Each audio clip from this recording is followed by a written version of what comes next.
would say everybody, man. We're happy to bring anybody on board.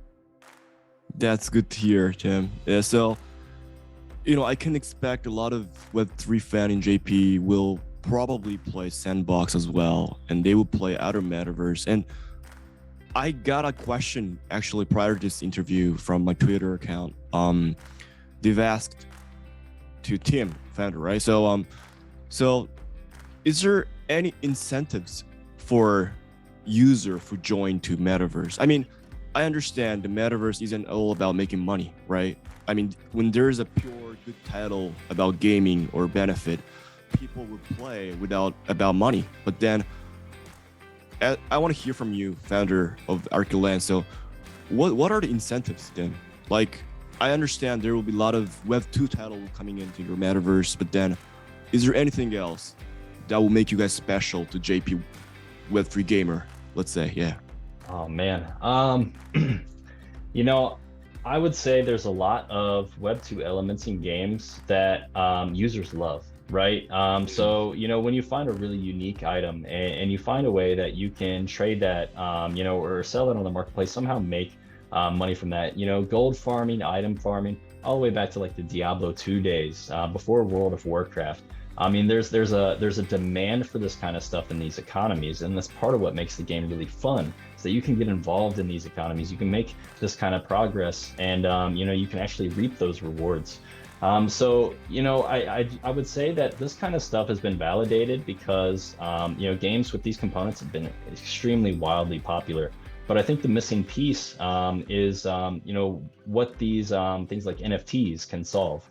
So, say those game items, within these games, instead of, making this arrangement with somebody to, hey, I'll send you the transaction, you drop the item, you don't have to worry about, necessarily the trust problem there, but you can simply, this item's on the blockchain, you can exchange it for another token, no problem. You actually own these things. I think, especially when you talk about games like Pokemon and Final Fantasy, the ones that really stick in people's minds, the ones that fans fall in love with, they buy the characters and the collectibles, they buy the action figures, the cards. I've still got Pokemon cards somewhere. Like I've got stuff from maybe first edition, like Jungle, like base set, oh man, I was so into it. I can't imagine having, that stuff digitally, I think is really important. So like before, even if, we had the internet, we had Pokemon cards at our house, but we couldn't play with each other unless we were at each other's house. You can make up the fact that you've got these cards or these dice rolls happened or whatever, but you can actually prove that this digital thing, this digital version of this card is authentic. There's only one of these, or there's only so many of them, and really give that kind of ownership benefit to these digital items. So, physical collectibles, yeah, of course, you can see it, you can hold it, it's real, or unless it's some kind of fake, but this removes the problem of fakes. It gives that authenticity and that value to digital collectibles, DLCs, concept art, special game items and things that could be given away as prizes or for promotions. I know Pokemon gave away, really special limited edition cards to people who came and saw the movies. I think that was the only way you could get an ancient Mew, and I'm really, showing how nerdy I was about Pokemon here. But yeah, that kind of stuff is, I think really important, kind of having those digital enhancements. And I think it's just the next evolution of gaming. So, we moved away from the model of, I would say like revenue models as well. So we moved away from the model of, you just pay for the full game, that's it. And then they went to kind of freemium models. So like you can microtransaction models. So you pay for the full game, now you can get the extra DLCs. And then it went to kind of the freemium and the free-to-play models, which we're seeing become more popular now with Roblox or Fortnite, I should say, PUBG. So they're allowing these users to play these games for free, and then actually capitalizing on the fact that you can have enough users for it to be wildly popular, but still reach that segment, that actually wants to pay to be customized. And they want to pay to do all these extra social fun things. Nobody wants to run around with the default character set.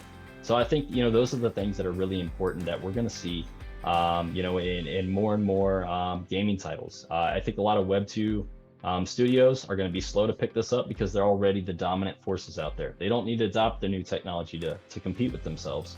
And they're getting a lot of backlash from the community because there's a lot of projects that really haven't done it too well yet, or there's no star examples yet. Axie Infinity was the best one we had. But I mean, if you look at the game quality, it hardly measures up to Pokemon 20 years ago. But it's the same type of game. So, it proved that those types of concepts work. Maybe the game quality just isn't there, but I think we're going to see both of those things here very soon. Cool. Thanks for sharing that. Yeah. So I think the next question would be, the people now understand, or, I think a lot of JP fans is going to be first time to hear your project. I don't know you have ever introduced this to JP country before, but yeah. So I want to ask you about the roadmap, Tim. I'm sure you and your team working hard every day to to move forward about this project. So what's the roadmap and what's waiting this year, Tim? Yeah, can you share as a viewer? Yeah, I'd be happy to. So, we haven't publicly released it just yet. And we want to make sure that we do, when we do, we've got some of these variables nailed down. So I would say, number one, everybody understands market conditions are a little choppy, not necessarily the best time to do a big token sale. We are at the tail end of our private sale now and just kind of wrapping that up. I would say that should be completed within the next few weeks. We'll also be releasing the first version of our public light paper. So that'll be the first time the community can actually dig into each of the features, what makes us special, different components of the game, different elements of the tokenomics, and a lot of stuff that you just can't get from our website or even our pitch deck at this stage. So that'll be new to everyone. And then I would say within the next 30 to 60 days after completing the private sale, we'll be planning our first land sale. So we will issue, we'll do our land sale in waves. So we should have the first wave, very limited number of these available, I would say right around 3 months from now. And then followed by our token generation event. We may do an IEO, it's possible, or an IDO if we don't go that route. And from there, it's just about continuing to build. We anticipate having our public beta, or possibly even the first public alpha version of our platform available Q1 of next year. Currently, we're powering ahead with BD. So we've got 60 partners from the Binance Smart Chain ecosystem so far, about 8 guilds. Most of those are games. So we've got games of almost every different genre of the Web3 variety. And we've got a large library of games from one of our Web2 partners, Polycade. Polycade, the founder of that, is actually the son of the founder of Atari, and also the founder of Chuck E. Cheese, which is the biggest arcade franchise in North America. So we've got a lot of expertise there. He's very well connected, and we're doing some more business development with another game advisor of ours, who was actually the portfolio director at Devolver for about 4 years. And I think he's also the current portfolio director at one of their new companies, Good Shepherd. So it's we're almost up to 200 games right now that we've got access to. I imagine by the end of the year, we're hoping to hit a little over 300. And launch really strong. I see. So I'm sure you can't share some of the future partnerships, but we can assume there's going to be Web2, any famous title coming into your space as well, maybe? I gotta be honest, man. It's really tough to get the attention of AAA studios. It's to the point where, discussing with my advisors, we won't approach them yet. We want to make sure that there's so many good games that are still categorized as indie or AA that people are familiar with. And the AAA guys, the first thing they're going to say is, why don't we build this first? And if you actually look at the sentiment of the top CEOs of all the major game publishers that you're familiar with, they've received so much backlash from the communities when they've tried to venture into NFTs that a lot of them won't even try. So they're not the best ones to approach at this stage, unfortunately. But from what we've seen on Steam, for example, there's about 10,000 game developers that have had at least one game sell over $100,000 worth of revenue, or there's another segment over $1 million. but there's at least probably 10,000 very, very popular games that have had tens of thousands or hundreds of thousands of users that we can approach. So I definitely can't tell you any that we're in talks with. Before we sign things, we are doing a steady stream of release of our Web3 partners at this stage now. Web2, we're going to continue to bring more on board, but it's a lot tougher, because it's, you got to get over that barrier of, NFTs aren't a scam. Like, look, this is the future. Like, that's a whole conversation. Number one, to even be able to break through that perception and get the meeting with them is tough to begin with. Yes. So you almost got to work with an advisor. Somebody's got a relationship with them. We're fortunate to have, such an experienced gaming team that we can make a lot of these connections. But, even then, that's only half the battle. Then you got to convince them Web3 is not a scam, and it's not going to hurt their reputation to do this. And then, of course, after we talk to them, we explain how it can be done right. How it can be done in a way that's not going to harm the game, not going to harm the other users, not going to harm your reputation. And from there, we typically onboard them. All right. Yeah, looking forward to. Guys, let's follow Tim's and their Twitter account for sure to not miss out anything at all in the future. Yeah. Tim, let's go back to general topic. So I'm basically interviewing every Web3 founders in space, not only from US, but also in Asia, Africa. And I'm asking this kind of basic question. It's a basic question, but it might be a tricky question. So if you're ready. Yeah. So sure. There's a lot of going on topic on Web3. People have their own definition, different meaning to it, right? As Web3 founder, Tim, what's Web3 is simply stands for you? What does it mean for you? And what will it have to do in future? Yeah. I would just say it's the next evolution of the internet. Like the combustion engine or, any of these technologies that have very humble beginnings, that we've turned into things like airplanes and spaceships. I would say, Web 1.0 would be more like, the very early internet. You could go to web pages, but that's really about it. It wasn't really interactive. There's banner ads, things like that. Web 2.0 is when we started having like social networks. People could get more involved and put their own content, into the internet. More interactive type stuff.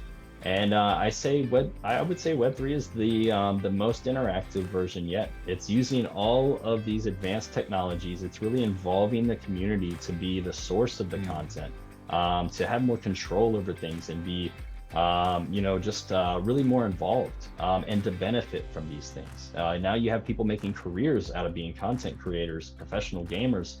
It's about having the infrastructure that is under community control as well. So things like Bitcoin and blockchain, being able to own those digital things, being able to have your own space and have your own things, and really just be able to interact with everybody in a more immersive environment. We like to say, when we explain Metaverse headquarters to like Web2 game partners, we like to tell them, look, this is basically, like the internet when, libraries were more popular. So when the internet came around, nobody went to the libraries anymore. That's the old way. That's the old format. It's not as fun. It's not as fast. It's not as interactive. And we see a more immersive internet where, with augmented reality, things all around you in a way that's, just more interactive, as being kind of the future here. So we see, the Metaverse kind of kicking the internet to the curb and websites to the curb, the same way websites did, with the libraries. Users are going to demand this more fun, colorful social experience. They want to be able to display their identities, and things like that. So yeah, that's what we see, Web3 being. It's just, the next natural evolution of, the internet. Thank you for sharing that. All right.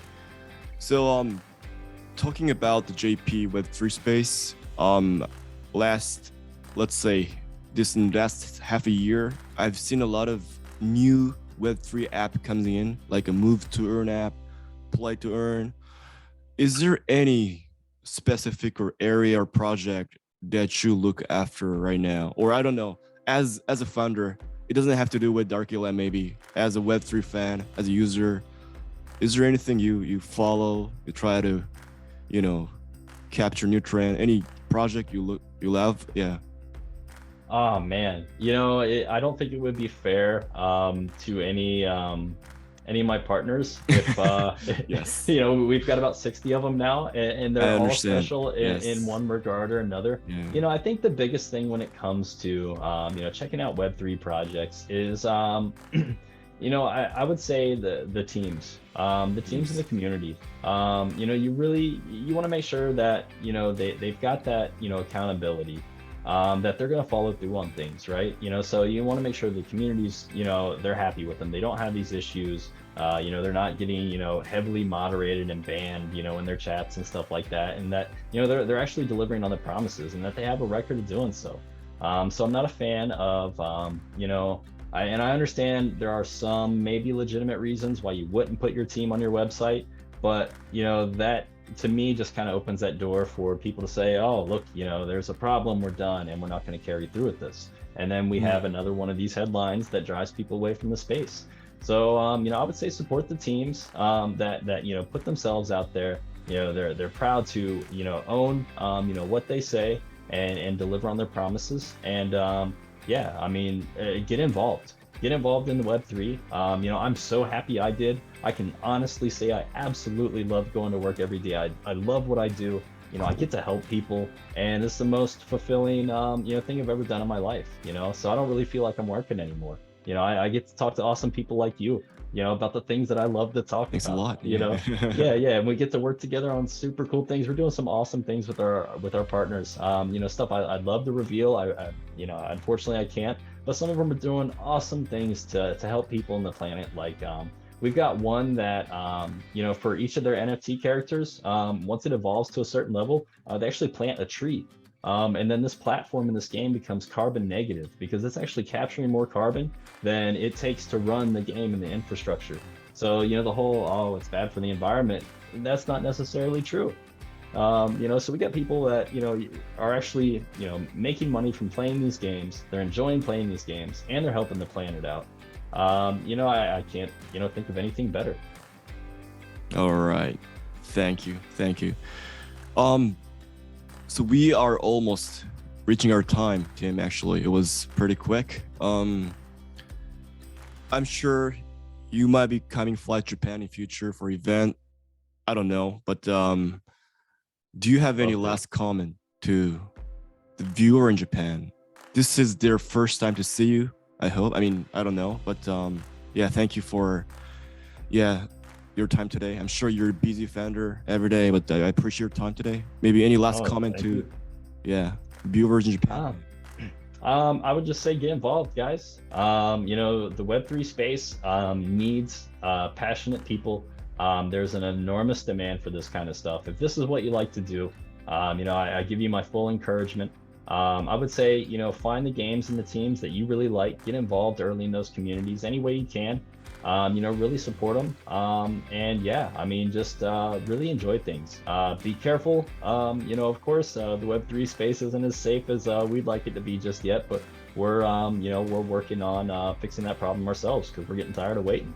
If you haven't experienced the bear market yet, this is not financial advice, of course, but don't panic. Everybody back in, I was there in 2018 after the big run in 17. It was tough, but there was still a lot going on. And, I think in even every downturn, gaming is one of those things that is never really going to go away or get less popular. And in fact, in hard times, it gets more popular. I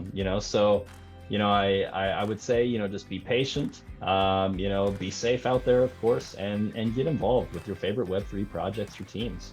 And we're happy to have your support. Please follow us. Any of your feedback. You guys have comments, questions, reach out to us on Twitter, in Telegram, anywhere. We're happy to get back to you. And happy to support you guys any way we can. Thank you so much for all your time tonight. Thank you. So guys, let's follow Tim and their project. I will put the detail down below on the channel to make sure they can follow and check out. And then I think I hope to talk to you soon again when there's new update to your project. Thanks a lot, Tim, your time. I appreciate it. All right. Thanks a lot, Masashi. I'll see you Thank later. you.